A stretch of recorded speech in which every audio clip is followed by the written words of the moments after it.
E se existisse uma linguagem secreta dentro de cada um de nós? Uma linguagem de símbolos que fala sobre o nosso mundo interior? E se, para esse território, já existisse um mapa, desenhado tanto pela psicologia moderna como pelo misticismo antigo?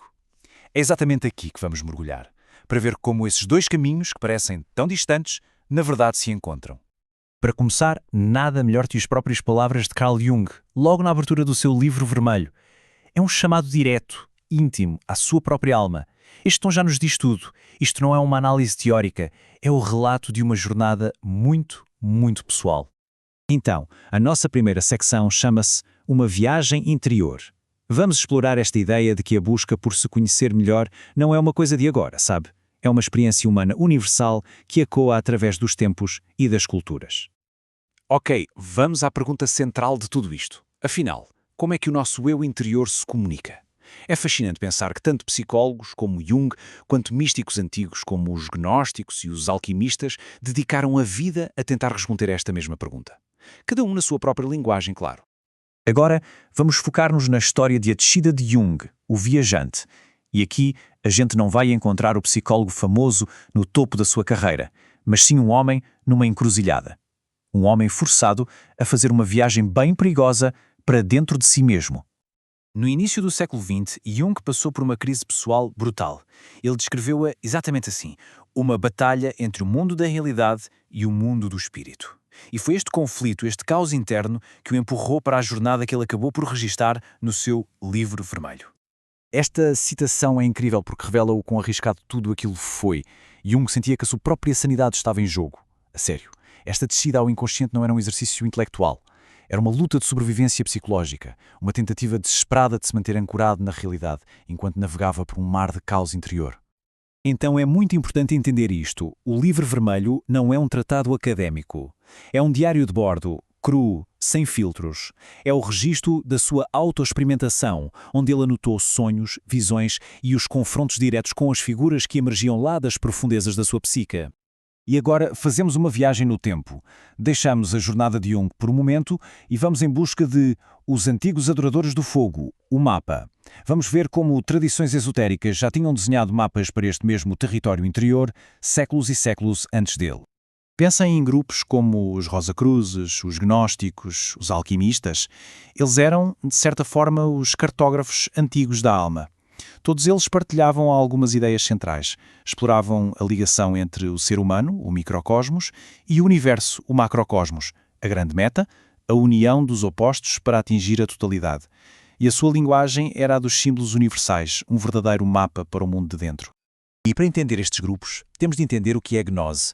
Gnose não é conhecimento de livros, não é algo intelectual. É um saber direto, que vem da experiência, uma revelação de dentro para fora. É mais um sentir do que um pensar. Certo, é agora que as peças todas se encaixam. Nesta secção, a descodificar a linguagem da alma, vamos colocar lado a lado os símbolos das visões de Jung e os arquétipos desta sabedoria antiga. É aqui que o viajante finalmente encontra o mapa. Nas suas visões, Jung deparou-se com uma serpente negra. Mas em vez de a ver como um símbolo do mal, como seria de esperar, ele teve uma interpretação completamente diferente. Para ele, a serpente era um guia para o inconsciente, um símbolo de sabedoria, a ponte entre o mundo consciente e as profundezas. E aqui está a convergência absolutamente brilhante. Séculos antes, os gnósticos, ou fitas, que literalmente significa adoradores da serpente, viam a serpente não como o tentador do Gênesis, mas como o Logos, a sabedoria divina. A semelhança é espantosa. Em épocas completamente diferentes, ambos viram na serpente não o mal, mas uma fonte de sabedoria escondida. Jung até deu um nome a este princípio, enantiodromia. A palavra é complicada, eu sei, mas a ideia é bastante simples. É a lei de que tudo, quando levado ao extremo, tende a transformar-se no seu oposto. Um excesso de luz acaba por invocar a escuridão. E esta ideia é um espelho perfeito do objetivo dos alquimistas de unir opostos, como o Sol e a Lua, o masculino e o feminino. Portanto, a grande lição aqui é esta. Tanto para Jung como para os místicos antigos, o objetivo nunca foi lutar contra o mundo interior ou derrotá-lo. Pelo contrário, o objetivo sempre foi aprender com ele. Eles perceberam que o inconsciente não era um abismo de caos, mas sim uma fonte riquíssima de sabedoria. E com isso chegamos à nossa última secção, a procura da totalidade, O tesouro. Porque, afinal de contas, para que serve esta jornada interior, que parece ser tão difícil? Qual é o prémio no final do caminho? É isso que vamos descobrir agora. Para Jung, este tesouro tinha um nome: individuação. É basicamente o processo de uma vida inteira de nos tornarmos quem realmente somos.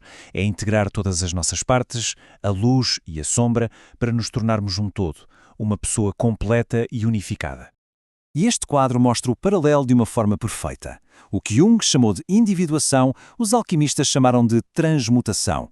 O método de Jung, integrar o inconsciente. O dos alquimistas, unir os opostos.